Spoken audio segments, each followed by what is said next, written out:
রাসূলের সুন্নাহ হচ্ছে মানুষের তারিফ করা, মানুষের প্রশংসা করা, মানুষকে সালাম দেওয়া, জনকল্যাণ কাজ করা, মানুষের কষ্ট হয় এমন কথা এমন কাজ, কথা দিয়ে অন্যজনকে কষ্ট না দেওয়া, কথা দিয়ে অন্যজনকে কষ্ট না দেওয়া, এটা হচ্ছে ইসলামের উত্তম পন্থা, রাসূলের চরিত্র, উসওয়াতুল হাসানার অংশ। এখন আমরা গিয়ে আগে যতক্ষণ সঙ্গে থাকি ততক্ষণ, যখন এর থেকে আলাদা হয়ে যায় এর ভালো গুণগুলোকে খারাপ গুণে রূপান্তর করে বানিয়ে বানিয়ে আমরা গীবত করি, মিথ্যা তহমত দিই, অপবাদ দিই। এই তহমত অপবাদ আল্লাহ পাক রব্বুল আলামিন আমাদের জন্য হারাম করেছেন, ঠিক কিনা? তাহলে আল্লাহ পাকের সান্নিধ্য পাওয়ার জন্য জান্নাতে তো আমরা সবাই যাব মুমিন মুসলমান হিসাবে, শেষ বিচার হয়ে যাবে, যারা ঈমানের অংশীদার জান্নাতে চলে যাব।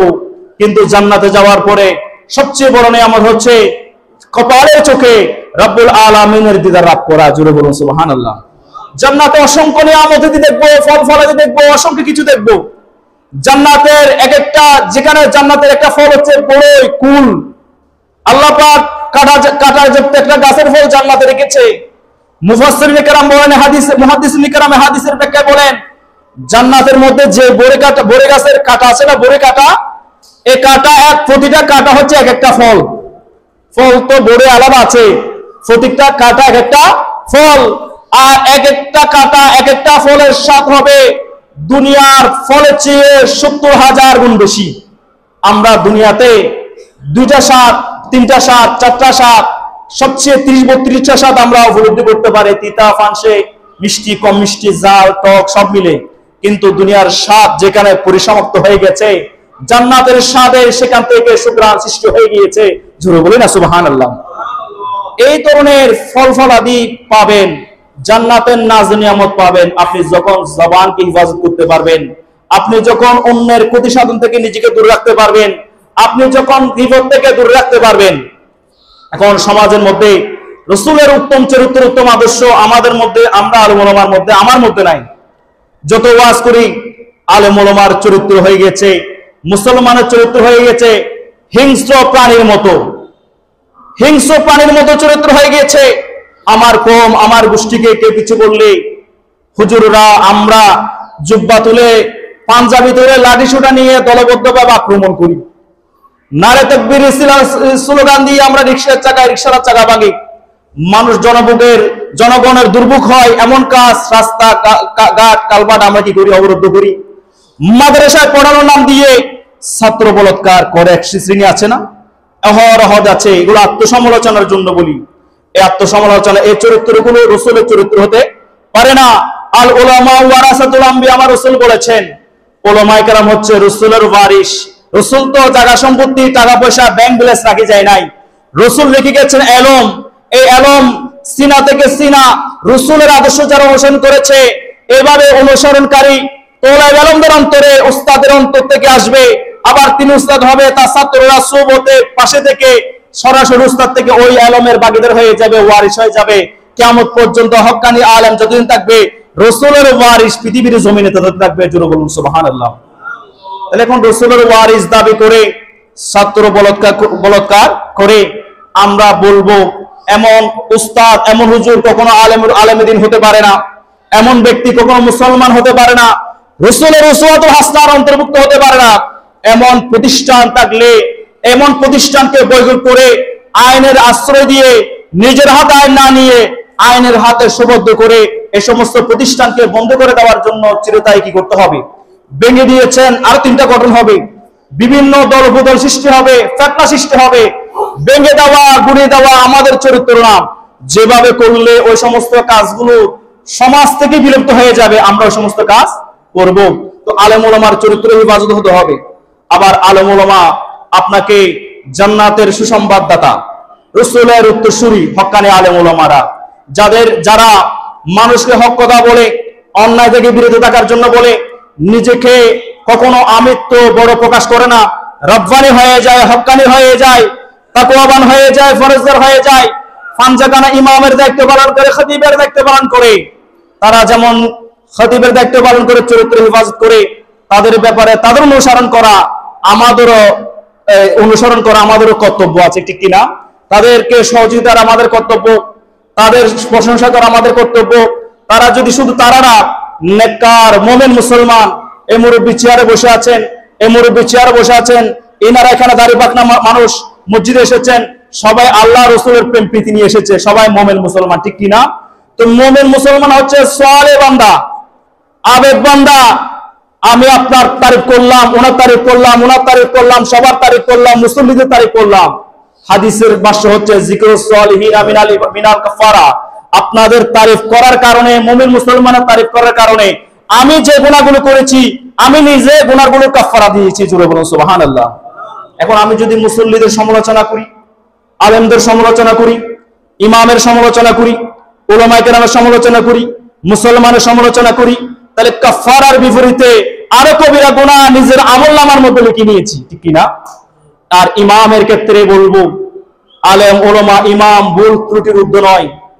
ভুল হবে, ত্রুটি হবে, বড় ভাই যে ভুল সংশোধন করে দেয় তার চেয়ে বড় মানুষ, তার চেয়ে উদার মনের মানুষ আর কে হতে পারে না।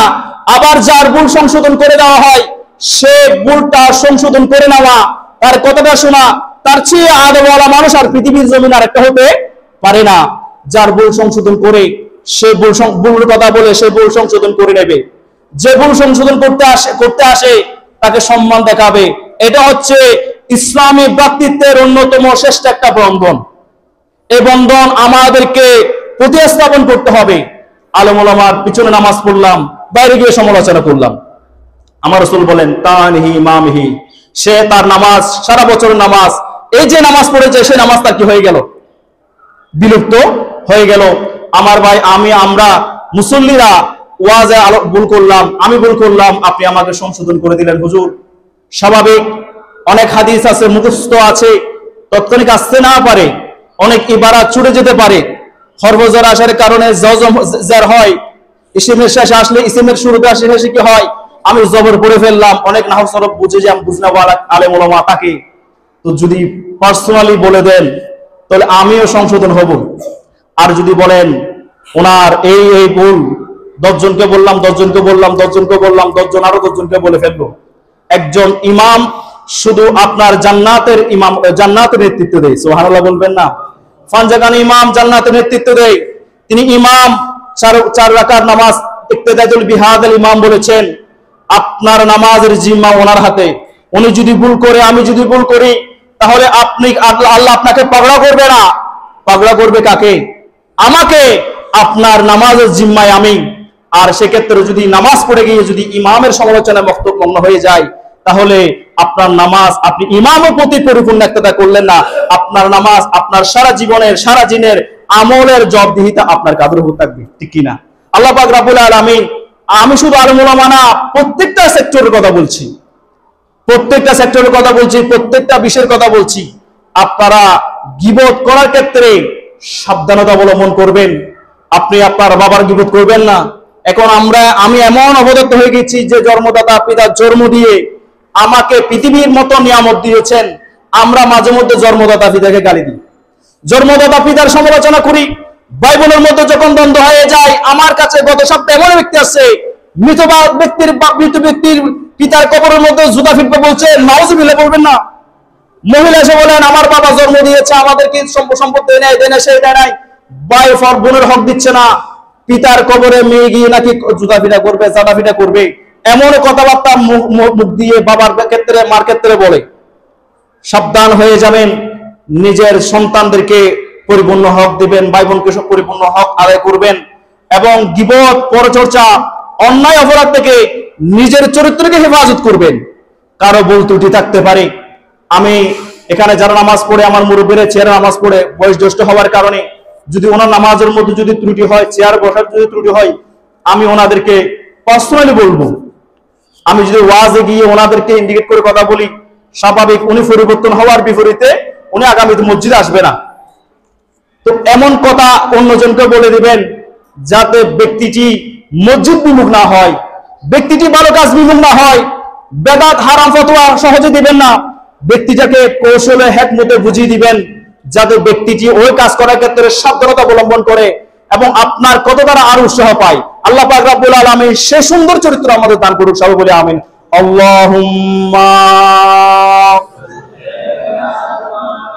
সাইয়্যিদিনা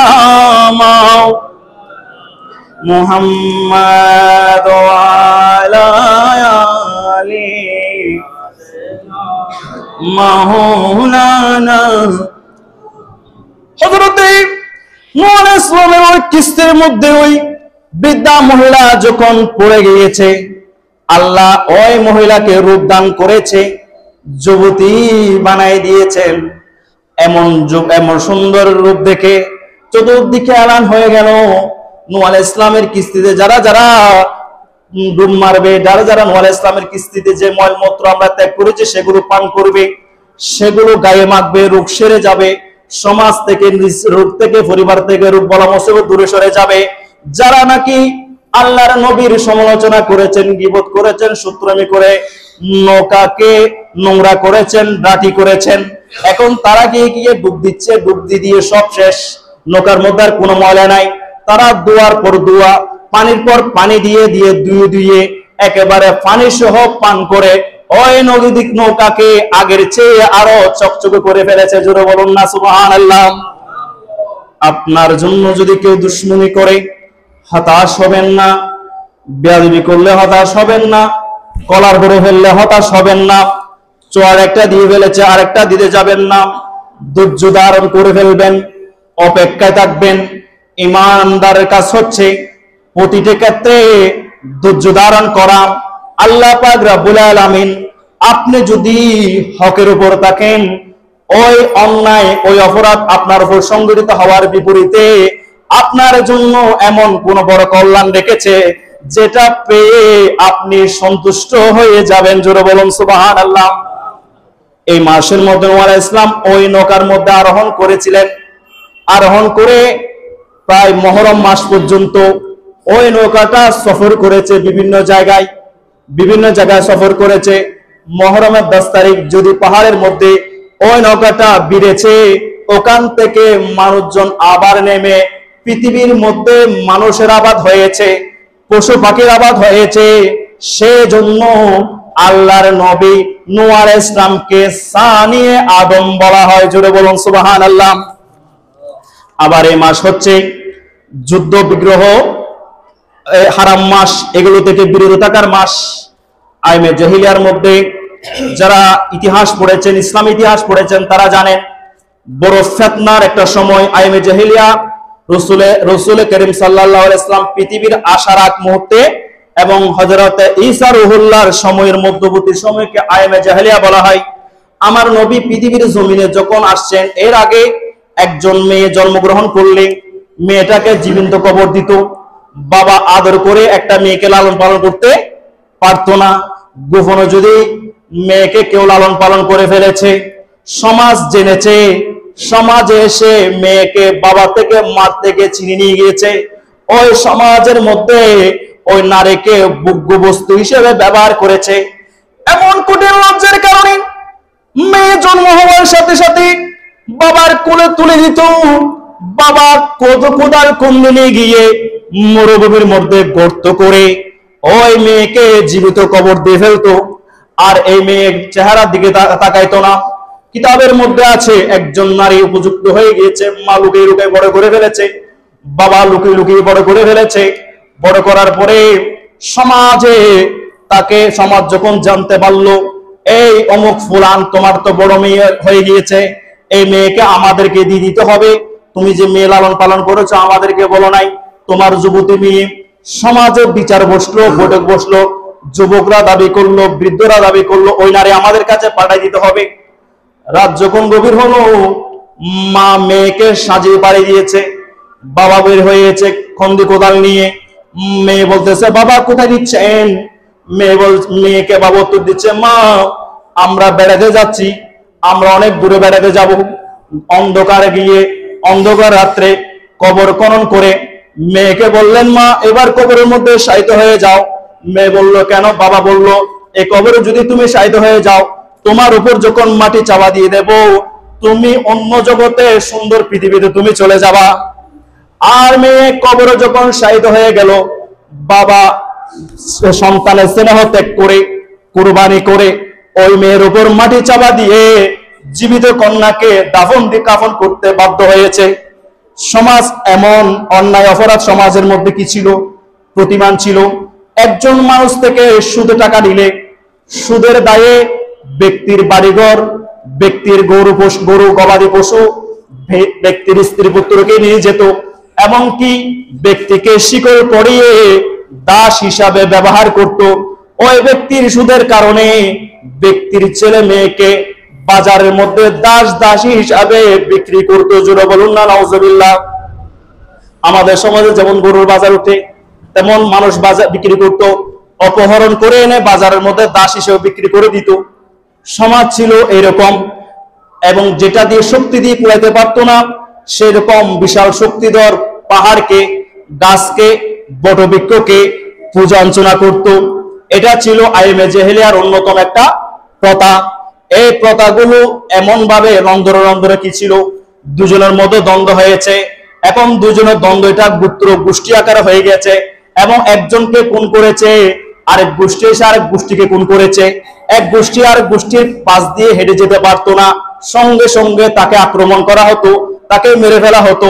এমন একটা সময় ছিল, এটার নাম ছিল আইমে জাহেলিয়া। আর আমার রাসূলের হাদিস হচ্ছে, আমার কিতাব সোহাইবুল ঈমানের মধ্যে রয়েছে 8 নম্বর হাদিসের মধ্যে আছে, আমার রাসূল বলেন রজব মাস হচ্ছে আল্লাহর মাস। এই মাস যখন আসে, হযরত আমার রাসূল বলেন ওই বনি ইসরায়েলে ওই আইমে জাহেলিয়া যুগের মধ্যে এই রজব মাসকে সম্মান করে, অর্থাৎ এই মাসকে সম্মান করে যারা মানুষকে বাবার হত্যাকারীকে ফাইলে খুন করে ফেলতো, এমন মানুষও বাবার হত্যাকারীকে খুন করতো না। তাদের তরবারিগুলো বেঁধে তারা তরবারির দান নষ্ট করে ফেলতো। এই 1 মাস তারা আবাদে চলাফেরা করত। কেউ কাউকে পাথর মারতো না, গালি দিত না, কেউ কাউকে হামলা করতো না, হাঙ্গামা করতো না। এই মাসের সম্মানার্থে এই মুসলমান, এই রজব হচ্ছে আল্লাহর মাস। তোমরা এই রমজান মাস, এই রজব মাস হচ্ছে হারাম মাস। এই রজব মাসের মধ্যে তুমিও হানাহানি করবা না, মারামারি করবা না, ফ্যাসাদে জড়াবা না, কাউকে পেলে অন্যায় ভাবে ন্যায় ভাবে কারোর উপর জুলুম করার দরকার নাই। এই মাসের সম্মানার্থে যাবতীয় মারামারি থেকে বিরত থাকা হচ্ছে আমার রাসূলের আদেশ। এই মাসের শিক্ষা, জোরে বলুন না সুবহানাল্লাহ। তাহলে এই মাসে কি আছে? এই মাসের গুরুত্ব আছে না নাই? তাহলে এই মাসটা খুবই গুরুত্বপূর্ণ একটা মাস, রজব মাস। এই মাসের মধ্যে আপনি ওই আইমে জাহেলিয়ার লোকরা পর্যন্ত এই মাসকে সম্মান করে মারামারি যুদ্ধ বিগ্রহ থেকে দূরে থাকতো। আর আমরা মুসলমান হয়ে কিভাবে মারামারি করব? আমাদের ক্ষেত্রে বলা হয়েছে কুনতুম খায়রুম উম্মাতি উখরিজাত লিন-নাস, তোমরা হচ্ছে জাতির মধ্যে সেরা জাতি। মানুষ থেকে আল্লাহ পাক বেছে নিয়েছেন। কিভাবে বেছে নিয়েছেন জানেন? উম্মত মুহাম্মদ হিসাবে আপনার তাকদীরে, আমার তাকদীরে, আপনার কপালে, আমার কপালে আল্লাহর কুদরতি হাত লেগেছে। জোরে বলুন না সুবহানাল্লাহ। তো আল্লাহর কুদরতি হাত যাদের কপালে লেগেছে, তো তারা তো শ্রেষ্ঠ। এই কপাল জাহান্নামের মধ্যে কি হবে না, পুড়বে না। ঈমানদার হিসাবে, মুমিন হিসাবে কোন কারণে জাহান্নামে গেলে আল্লাহ আপনার চেহারা পরিবর্তন করবে না। যারা যারা জাহান্নামী হবে, কাফের মুশরিক, এদের চেহারার আকৃতি পরিবর্তন করে গাধার আকৃতি করে দেবে, হিংস্র প্রাণীর আকৃতি করে দেবে, কিন্তু মুমিনের আকৃতি পরিবর্তন হবে না। মুমিনের হাঁটুতে, পায়ের তালু, হাঁটু, হাতের তালু, চেহারার মধ্যে আযাবে গ্রাস করবে না। জোরে বলুন না সুবহানাল্লাহ। তাইলে চিন্তা করেন, এই মাসকে সম্মান করলে। আবার আমার রাসূল বলেন, বাইহাকী শরীফের মধ্যে রয়েছে, আমার রাসূল বলেন জান্নাতের মধ্যে একটা নদী আছে, যে নদীর নাম হচ্ছে রজব। জান্নাতের মধ্যে একটা কি আছে? নদী আছে। সেই নদীর পানি দুধের চেয়ে সাদা, মধুর চেয়ে মিষ্টান্ন। আর এই নদীর পানি একমাত্র তারাই পান করতে পারবে যারা এই রজব মাসকে সম্মান করে একটা মাত্র রোজা রেখেছে। আল্লাহ জান্নাতের মধ্যে ওই রজবের নদীর পানি তাদেরকে পান করাবেন। জোরে বলুন না সুবহানাল্লাহ। তাহলে আপনারা ওয়াদা নেব না, চেষ্টা করবেন আপনারা অন্তত পক্ষে একটা রোজা রাখার জন্য রজব মাসে। আল্লাহ পাক রব্বুল আলামিন একটা রোজা রাখা অন্ততপক্ষে আমাদের তাকদীরে এই রজবের একটা রোজা রাখুক। জোরে বলেন না সুবহানাল্লাহ। এই রজব মাসে মাইশা সিদ্দিকা রাদিয়াল্লাহু তাআলা থেকে বর্ণিত, আমার রাসূল বলেন, আর আমার রাসূল মাইশা সিদ্দিকা বলেন, আমরা বুঝতাম রজব মাস যখন এসে যেত রাসূল ইবাদতের মাত্রা বাড়াই দিতেন। আমরা বুঝে যেতাম রজব মাস কাছে এসে গেছে, এবং তিনি রজব মাসে 10টা রাখতেন, শাবান মাসে 20টা রাখতেন, এবং রমজান মাসে 30টা রোজা রাখতেন। জোরে বলি না সুবহানাল্লাহ। অন্য হাদিসের মধ্যে আছে, আমার রাসূল করিম সাল্লাল্লাহু আলাইহি ওয়াসাল্লাম বলেন, যে ব্যক্তি এই রজব মাসে একটি রোজা রাখলো, আল্লাহ পাক রব্বুল আলামিন ওই ব্যক্তিকে 1 বছর রোজা রাখার আমলের মধ্যে সওয়াব দান করবেন। কয়টি রোজা? একটি রোজা রাখলে সারা বছর যত নফল রোজা রাখবেন, ওই নফল রোজা পরিমাণ সওয়াব আপনার আমলে 1 বছরের সওয়াব দান করবেন। আর যে ব্যক্তি 60টি রোজা রাখলো, আল্লাহ পাক রব্বুল আলামিন ওই রোজাদারের কারণে রজবে 60টি রোজা রাখলো, তার জন্য জাহান্নামের 60টি দরজা বন্ধ করে দেবেন। সুবহানাল্লাহ বলবেন না? আমাদের মহিলারা, আমাদের মারা, আমাদের মতো অনেক ভাই আছে সোমবারে রোজা রাখে, আইনবীর্যে রোজা রাখে, এই কোনো ভালো কাজ থাকলে করলে রোজা রাখে, বৃহস্পতিবারে রোজা রাখে। তো আপনি যদি 60টা রোজা রাখে ফেলতে পারেন, একটা রাখলে তো সারা বছর সওয়াব পাবেন, 60টা রাখলে জাহান্নামের দরজা বন্ধ হয়ে যাবে। আর যে ব্যক্তি 8টি রোজা রাখবেন, তার জন্য জাহান্নামের জান্নাতের দরজাগুলো কি দেবেন? খুলে দেবেন। আর যে ব্যক্তি, আমার রাসূল বলেন 10টি রোজা রাখবেন, আমার রাসূল বলেন সে যা চাইবে আল্লাহ রাব্বুল আলামিন ওই 10টি রোজাদারকে তাই দান করবেন। জোরে বলুন সুবহানাল্লাহ। যে ব্যক্তি 15টা রোজা রাখবে, আমার রাসূল বলেন একজন আহ্বান করবে, ওই ব্যক্তির সম্মান বর্ণনা করবে, আবার ওই ব্যক্তির সারা জীবনের গুনাহ মাফ করা হবে। সারা জীবনের গুনাহ মাফ করে দেওয়ার পরে আবার নতুন করে আমল শুরু হয়ে যাবে। ওই ব্যক্তির অতীতে যত পাপ ছিল, পাপগুলোকে, গুনাহগুলোকে সওয়াবে রূপান্তরিত করে, গুনাহগুলোকে সওয়াবে পরিবর্তন করে ওই ব্যক্তিকে পুণ্যবান, নেককার বানাই দিবেন। জোরে বলুন না সুবহানাল্লাহ। তাহলে এই মাসে রোজা রাখেন, সওয়াব আছে না নাই? আর এই মাসে যত বেশি নফল করবেন তত সওয়াব আছে না নাই? এই মাস, শাবান মাস, 2টা মাসে যদি আপনি ভালোভাবে প্রশিক্ষণ নেন, তাহলে রমজান মাসে রোজা রাখা আপনার জন্য সহজ হয়ে যাবে, ঠিক কি না? আল্লাহ পাক রব্বুল আলামিন এই শাবান মাসকে যথাযথ সম্মান, এই রজব মাসকে যথাযথ সম্মান করার তৌফিক দান করুক, সবাই বলে আমিন। আল্লাহ পাক রব্বুল আলামিন আজকের জুমায় আমাদেরকে কবুল করুক, সবাই বলে আমিন। আমাদের যাবতীয় গুনাহ মাফ করে দিক, সবাই বলে আমিন। আমি এখানে কারো সঙ্গে দুশ্মনী বা কারো সঙ্গে হিংসাত্মক মনোভাব আমাদের নাই। এই মসজিদ পরিচালনা, এই মসজিদ মুসল্লি কারো প্রতি কেউ নাই। সব কথা বলি আল্লাহর ওয়াস্তে, কার ওয়াস্তে? আল্লাহর ওয়াস্তে বলি। এই কথাগুলো যদি খারাপ লাগে বলবেন, কোনো ভুল হলে ত্রুটি দিবেন। গত জমা আমি একজনকে ধন্যবাদ জানাই, একজন মুসল্লি আমাকে এসে আমার একটা ভুল সংশোধন করে দিয়েছে, আমার ভালো লেগেছে। এইভাবে আমাকে সংশোধন করবেন, ভুলগুলো বলে দেবেন। এটা করতে পারবেন না ছোট ভাই হিসাবে, বা আমি অনেকের বড় হব, অনেকের ছোট হব।